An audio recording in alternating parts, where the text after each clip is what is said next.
Сот отурумунун катышуучулары, биз кайрылуучу тараптын жоопкер тараптын позицияларын иш боюнча үчүнчү жак катары таанылган мамлекеттик органдардын позицияларын уктук. Ушуну менен иш боюнча материалдарды изилдөө аяктады. Корутунду сөз берилет Максатбек Мергенбаевичке.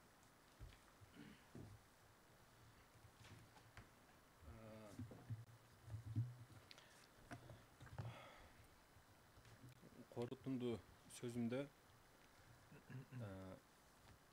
Кыргыз Республикасынын Конституциялык сотуна берген өтүнүчүмдү толук колдойм.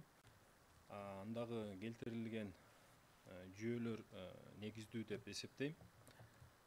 Андан сырткары токтоло кетчү маселе чындыгында Конституциябызда башка адамдардын өмүрү жана ден соолугуна коркунуч келтирген жагдайларда адамдардын укуктары чектелиши мүмкүн деп көрсөтүлгөн.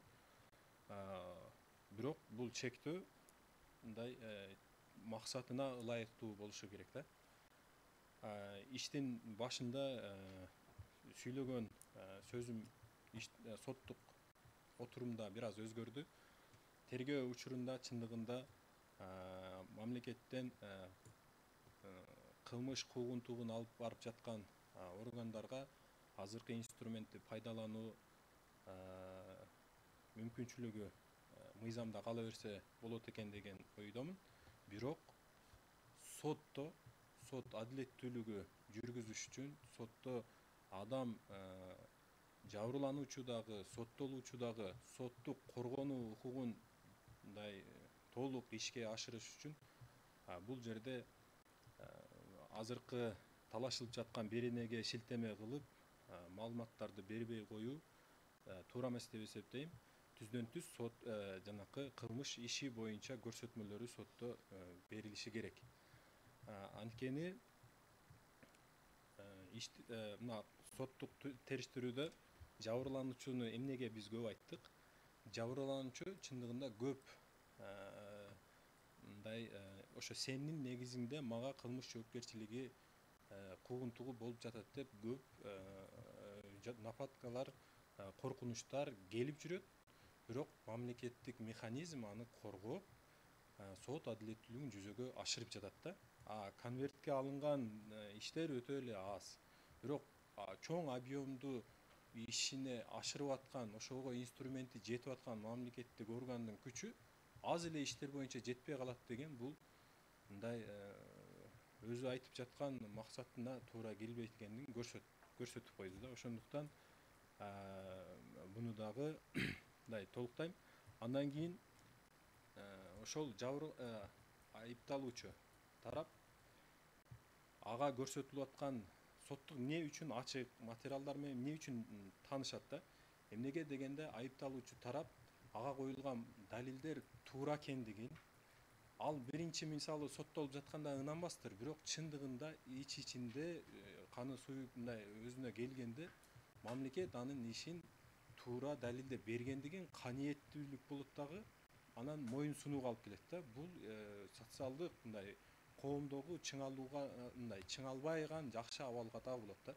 Ошондуктан урматтуу сот, бул азыркы талашып жаткан акты Конституциянын 24 беренесинин 2 бөлүмүнө, Конституциянын 61 беренесинин 1 бөлүмүнө, 4 бөлүмүнө жана Конституциядагы соттун алдында баары тең укуктуу жана атаандаштуулук принциби менен жүргүзүлөт деген мыйзамга каршы келет деп эсептейм. Ниязбек Улукбекович, чыгыңыз трибунага.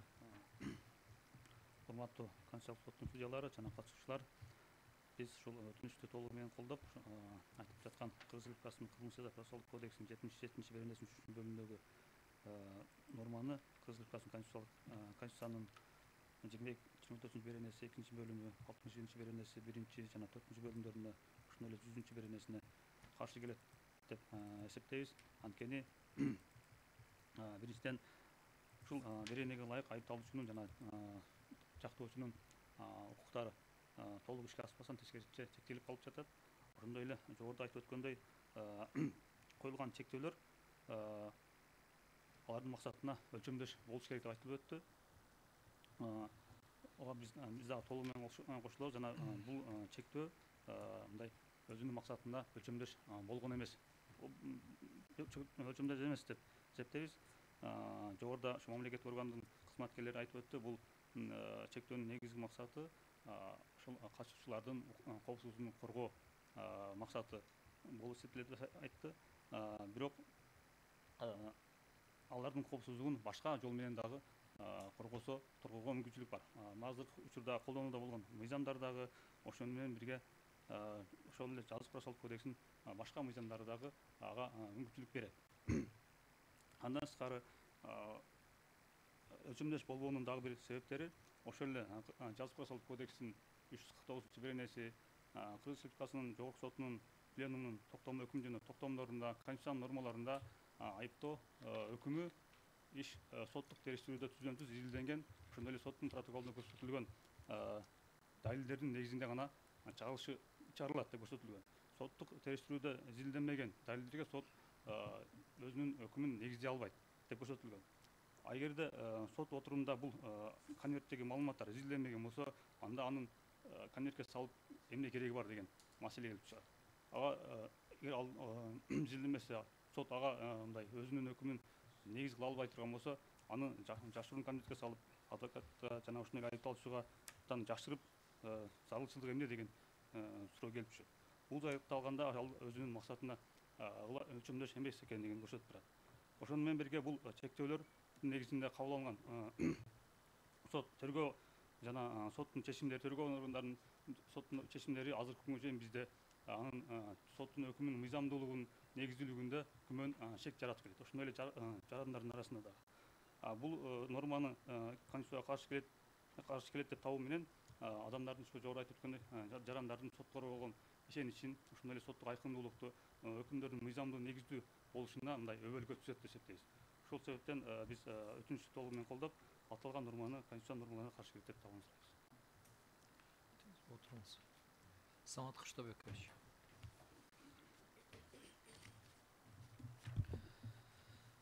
Кыргыз Республикасынын Конституциясынын 63 беренесинде так көрсөтүлгөндөй, мамлекет ар бир адамдын өздүк маалыматтарынын корголушуна кепилдик берет деп так белгиленген.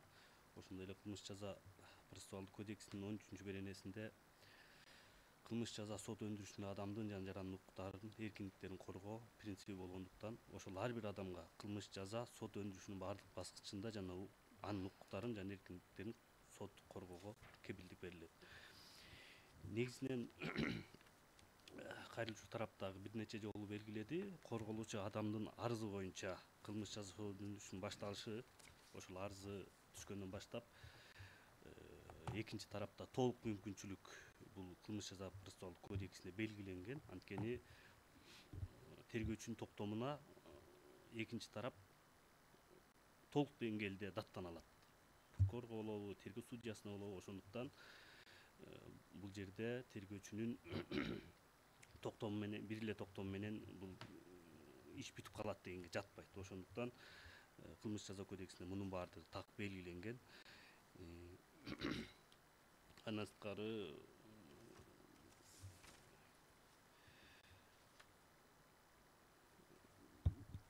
биз бул материалга өтүнүчкө даярданууда бир топ эл аралык уюмдардын дагы мындай жеке рекомендациялары менен биз тааныштык. Анткени ошол кылмыш жаза процессуалдык кодексин иштеп чыгууда бир топ адам укуктарын коргоо боюнча Европалык соттун дагы бир топ рекомендациялары бар экен. Ал жерде эң негизинен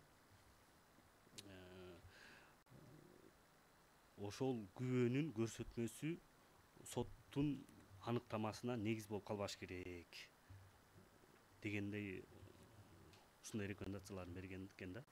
Ошондуктан жогоруда аталган өтүнүч Кыргыз Республикасынын Конституциясынын 24 беренесинин 2-бөлүгүнө, 61 берененин 1 жана 4 бөлүктөрүнө, 100 берененин 3 бөлүгүнө карама каршы келбейт деп эсептейбиз.